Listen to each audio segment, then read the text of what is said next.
तो मैं जब देखता हूँ आजकल के बच्चों को, नई पीढ़ी को, और मैं उनके जब डायलेमास को समझने की कोशिश करता हूँ, तो मैंने पाया कि उनके सामने सबसे बड़ा डायलेमा ये होता है, स्पेशली उनके दिमाग में जो कॉमर्स या मैनेजमेंट की दुनिया से हैं, जैसे कि आप हैं, कि हम बड़े होने के बाद क्या करें। नौकरी करें में फिर बहुत सारे ऑप्शंस, प्राइवेट सेक्टर में जाएं, किसी स्टार्टअप में नौकरी कर लें, सिविल सर्विसेज में जाएं, कोई और नौकरी कर लें, एकेडमिक्स में चले जाएं। एक तो ये सवाल, और दूसरा ये सवाल कि क्या हम अपना स्टार्टअप शुरू कर दें, कुछ अपना उद्यम शुरू कर दें। और मैं देख रहा हूँ कि आजकल की पीढ़ी को एक शब्द बड़ा अच्छा मिल गया, स्टार्टअप। हमारी पीढ़ी ने भी स्टार्टअप किए। मुझे 2 साल पहले ही पता लगा कि जो मैं कर रहा हूँ कई साल से वो स्टार्टअप ही होता है, वरना मैं 2 साल वरना तो मैं 3-4 साल से बड़ा परेशान था कि पूरा देश स्टार्टअप कर रहा है और हमने कभी किया ही नहीं।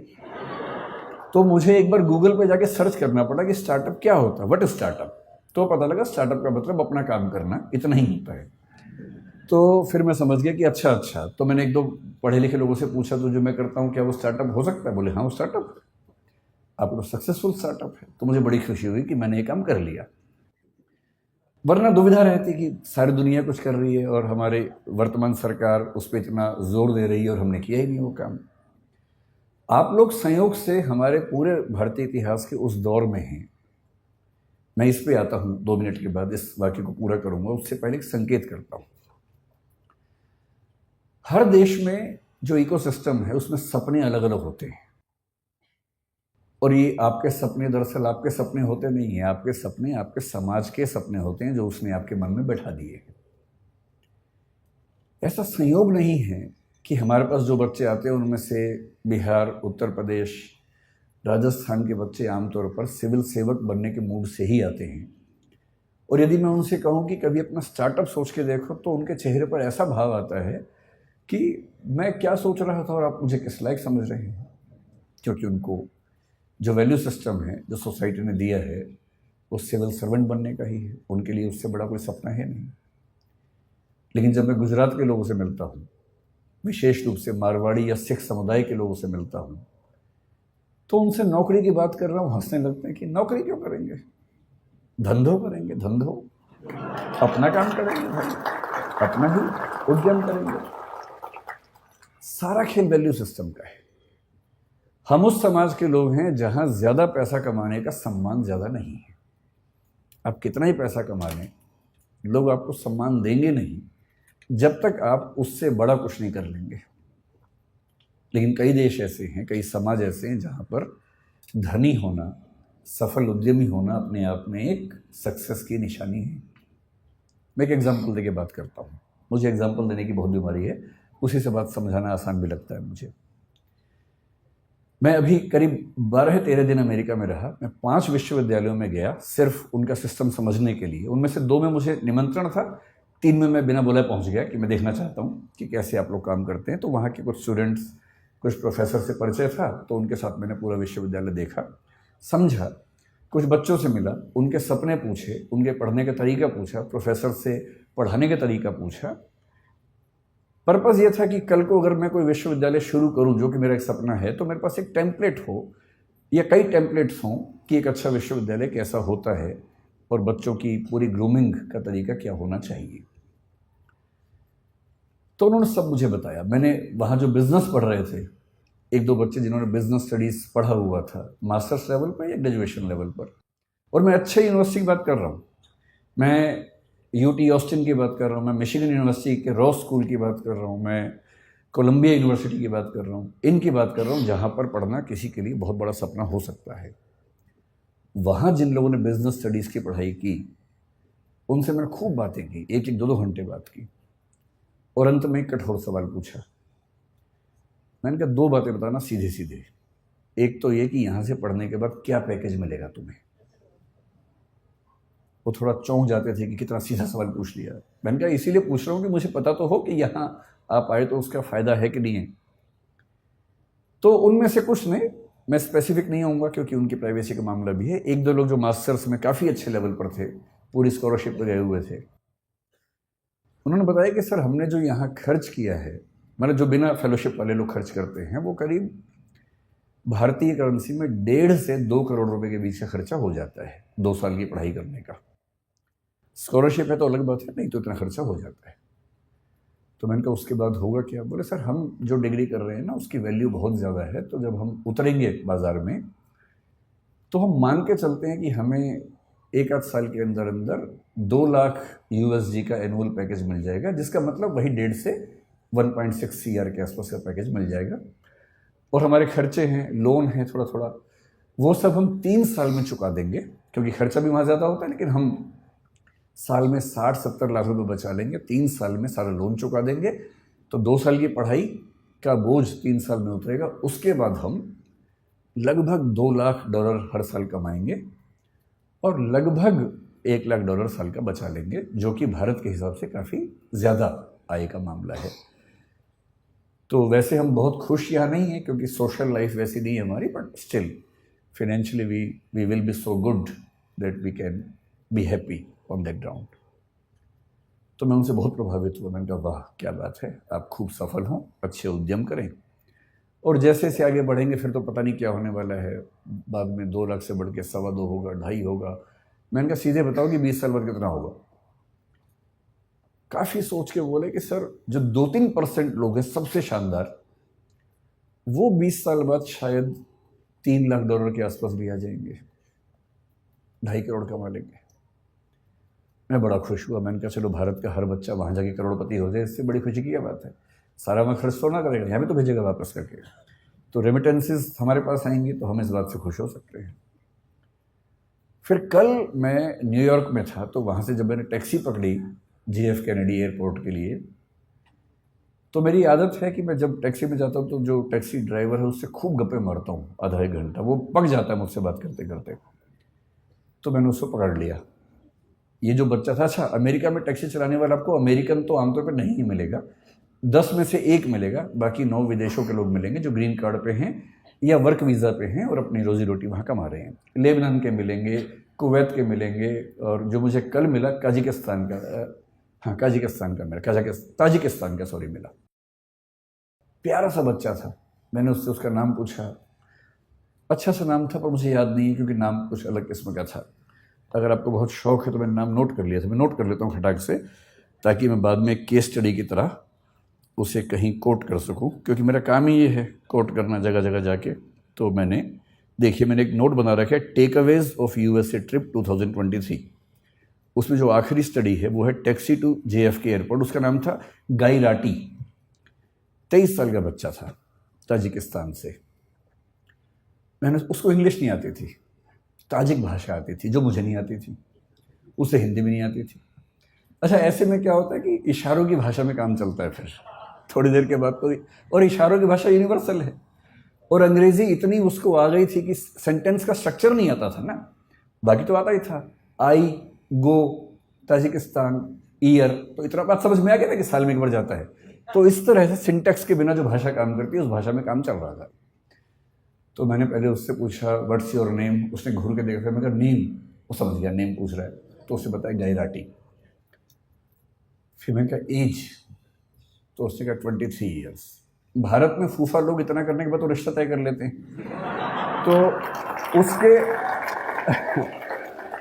उसके चेहरे पर भी ये भाव था कि क्या ये रिश्ता तय करने वाला है। तो मैंने उससे कहा नहीं मैं तो कुछ और पूछना चाह रहा हूँ। फिर मैंने कहा गाई राटी कब से हो अमेरिका में? उसने कहा 1 ईयर। तो मैंने कहा वीज़ा कैसे मिला? बोला ग्रीन कार्ड।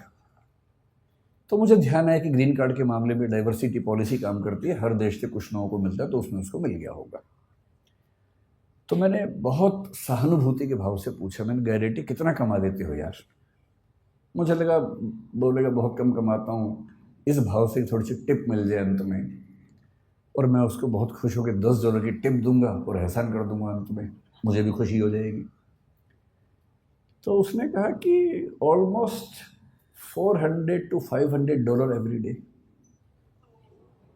अच्छा भारत का आदमी सीधे 80 से गुणा करता है वहां जाके, जो भी फिगर सुनता है खटाक से गुणा करता है।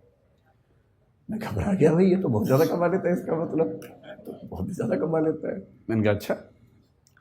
फिर मैंने कहा how many days in a week you work, क्योंकि वहाँ सब 5 दिन काम करे, 2 दिन मस्ती करते हैं। बोला ऑल 7 days, क्योंकि मस्ती तो वहाँ के लोग करते हैं ना, बाहर से जाते हैं वो तो भविष्य में मस्ती करने के मूड में होते हैं, अभी मेहनत करते हैं। फिर वो समझ गया कि ये मेरी इनकम काउंट करना चाह रहा है, तो उसने खुद ही बोला on average I earn $12,000 to $14,000 per month. फिर मैंने 80 से गुणा कर दिया खटाक से, तो मैं समझ गया कि ये महीने के 10 से 12 लाख कमा लेता है। तो मैंने उससे फिर पूछा दिस इज योर रेवेन्यू और दिस इज योर सेविंग? भाई आप तो कॉमर्स के लोग जानते हैं, रेवेन्यू अलग है, सेविंग अलग है। नेट इनकम है कि ग्रॉस इनकम है, उसी में सारा खेल हो जाता है। और वैल्यूएशन की दुनिया इसी खेल पे चल रही है कि कुछ का कुछ बोल के वैल्यूएशन करवा लेना है। तो उसने कहा दिस इज माई सेविंग।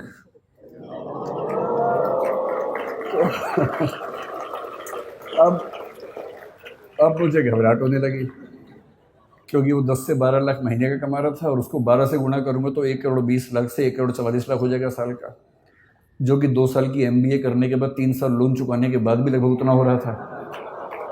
तो आप लोग बुरा मत मानिएगा, MBA वाले लोग है ना, आप लोग कॉमर्स की दुनिया में पढ़ रहे हैं, बुरा मत मानिएगा। मैं तो केवल ये बताना चाह रहा हूँ कि दुनिया के रुझान क्या हैं।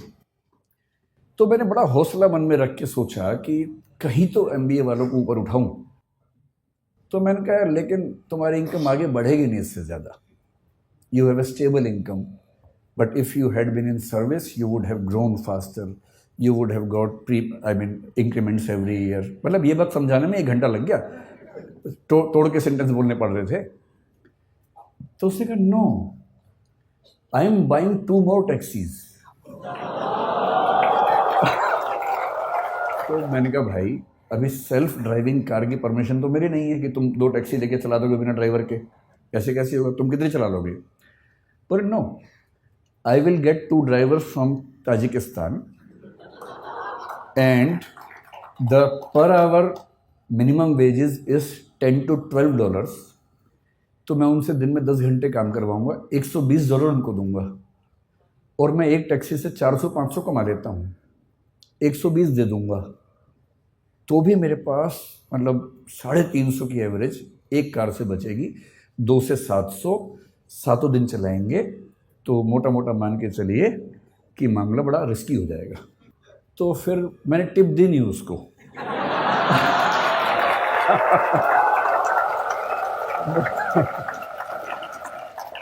मुझे चिंता थी कि जब मैं उतरूंगा कहीं वो मुझे टिप ना दे दे थोड़ी सी कि भाई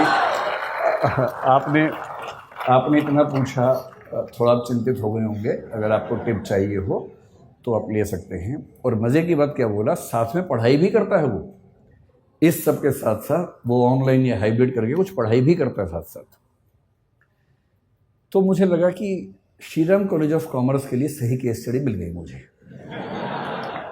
क्योंकि यहाँ बिजनेस कॉन्क्लेव में तो ऐसी बात करनी चाहिए। तो मैं अपनी बात को केवल 10 मिनट में सार इस एनेक्डोट के माध्यम से समझाना चाह रहा हूँ। आप लोग अभी युवा हैं, जिंदा हैं और सपने देखते हैं। जिंदा होने का मतलब वो नहीं होता है ना, जिंदा होने का मतलब होता है जो जिंदा हो तो फिर जिंदा नजर आना जरूरी है, ये मतलब होता है ना। जिंदा एक बहुत प्रसिद्ध शेर है, उसूलों पे जो आँच आए तो टकराना ज़रूरी है, जो जिंदा हो तो फिर जिंदा नज़र आना ज़रूरी है। तो मैं इसलिए कह रहा हूँ कि आप लोग ऊर्जा से लबरेज युवा हैं और अभी आपकी सपने देखने की उम्र है। जिंदा तो बहुत लोग हैं, लेकिन कुछ लोग ज़िंदगी ढो रहे हैं, घिसट रहे हैं, और आप भरे हुए हैं ऊर्जा से। इस देश को नौकरी मांगने वालों से ज़्यादा नौकरी देने वालों की ज़रूरत है, और हम अपने 5000 साल के इतिहास में पहली बार उस दौर में हैं जहाँ स्टार्टअप करने वालों को इज्जत मिल रही है, वरना यहाँ इज्जत नहीं होती है। अभी जो सरकारें हैं हमारे पास, सेंटर में भी, कुछ स्टेट्स में भी, और किसी मामले में आप उनसे सहमत हों असहमत हों, समर्थन करें विरोध करें, इस मामले में तो आपको मानना पड़ेगा कि उन्होंने पहली बार स्टार्टअप करने को इज्जत वाला काम बना दिया है। और यदि ऐसा बना ही दिया है, और फिर श्रीराम कॉलेज ऑफ कॉमर्स के ग्रेजुएट्स जिन लोगों ने बिजनेस को इतना ध्यान से समझा है, उसकी बारीकियां समझी हैं, वो उसके बिना अगर वो भी नौकरी ढूंढते रहेंगे तो फिर देश कैसे आगे बढ़ेगा। तो कुछ साल नौकरी करना ठीक है, लेकिन यदि मुझसे पूछेंगे तो मैं ये कहूँगा कि अगर आप वैसे व्यक्ति हैं कि चुपचाप ज़िंदगी गुजार लेनी है तो ठीक है, कीजिए नौकरी। नौकरी करनी है, साथ में कुछ किताबें लिखनी है तो कीजिए नौकरी। पर यदि कुछ बड़ा सोचा है, अगर आप चाहते हैं कि आप इस देश और समाज को कुछ बड़ा योगदान दे सकें, तो सबसे अच्छा विकल्प है उद्यम। और उद्यम का मतलब केवल आर्थिक उद्यम नहीं होता है। उद्यम का मतलब है कि आप जोखिम लेने वाले व्यक्ति हैं, आप बहुत शांत व्यक्ति नहीं हैं। और जोखिम लेना कुदरत ने सिखाया, हमें प्रकृति ने सिखाया है। प्रकृति के विधान में सुरक्षा नहीं होती है, प्रकृति के विधान में जोखिम ही जोखिम है। वो तो हमने शहरों में, गांवों में सुरक्षा डेवलप कर ली है, और थोड़ी बहुत सुरक्षा ज़िंदगी में रहे तो अच्छा भी लगता है। लेकिन जंगल का नियम, प्रकृति का नियम सुरक्षा पर नहीं टिका है, वो खतरों पे टिका है, जोखिम पे टिका है। जो भी आप में से अपनी ज़िंदगी को शानदार बनाने के लिए जोखिम लेने को तैयार है, मेरी नज़र में वही एंटरप्रेन्योर है, वही उद्यमी है। और जोखिम केवल पैसे के लिए नहीं होता है, होना भी नहीं चाहिए। जोखिम महात्मा गांधी ने भी लिया, अंबेडकर साहब ने भी लिया, दोनों शानदार वकील थे। डॉक्टर अंबेडकर, मैं परसों कोलंबिया विश्वविद्यालय में गया जहाँ से उन्होंने पीएचडी की, एक पीएचडी की, लंदन स्कूल से दूसरी 3 पीएचडी की उन्होंने। इन लोगों ने अपने अपने सफल करियर को दांव पर लगा के जोखिम लिया कि देश को एक अच्छा राजनीतिक और सामाजिक मंच मिल सके। ये सोशल एंटरप्राइज है, पॉलिटिकल एंटरप्राइज है।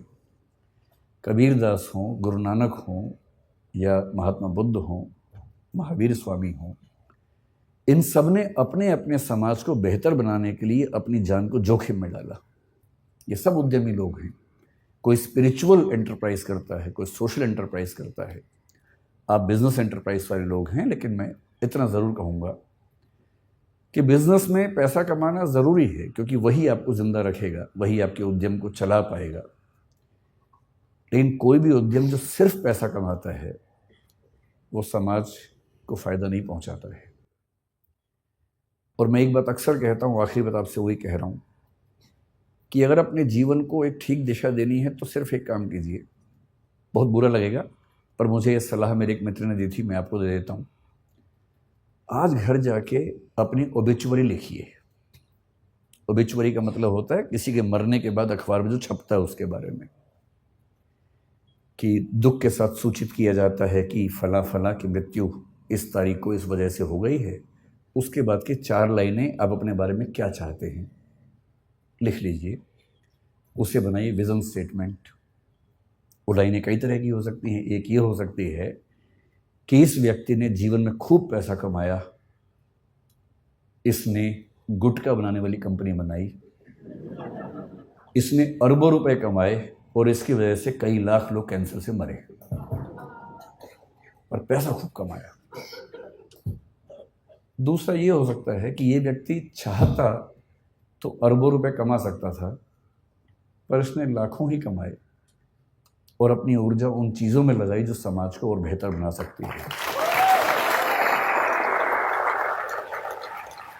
ये चाहता तो डीजल की कार बना के खूब पैसा कमा सकता था, तेल के कुएं खोद के खूब पैसा कमा सकता था, पर इसने सोलर पैनल्स में अपनी ऊर्जा लगाई, क्योंकि उसे चिंता थी कि मेरे साथ साथ इस समाज का भी भला होना चाहिए। तो जो मैं कंक्लूडिंग रिमार्क के तौर पे कहना चाह रहा हूँ, आप लोग इस देश के भविष्य हैं, स्टार्टअप की दुनिया के भविष्य हैं। कुछ बड़ा कीजिए और ऐसा मत कीजिए जो केवल और केवल बिजनेस तक सीमित हो। जब बिजनेस और एथिक्स मिलते हैं तो जो सिनर्जी बनती है, वो सिनर्जी किसी भी देश और समाज के लिए बेहतर है। बहुत बहुत धन्यवाद, आप लोगों ने बुलाया। धन्यवाद।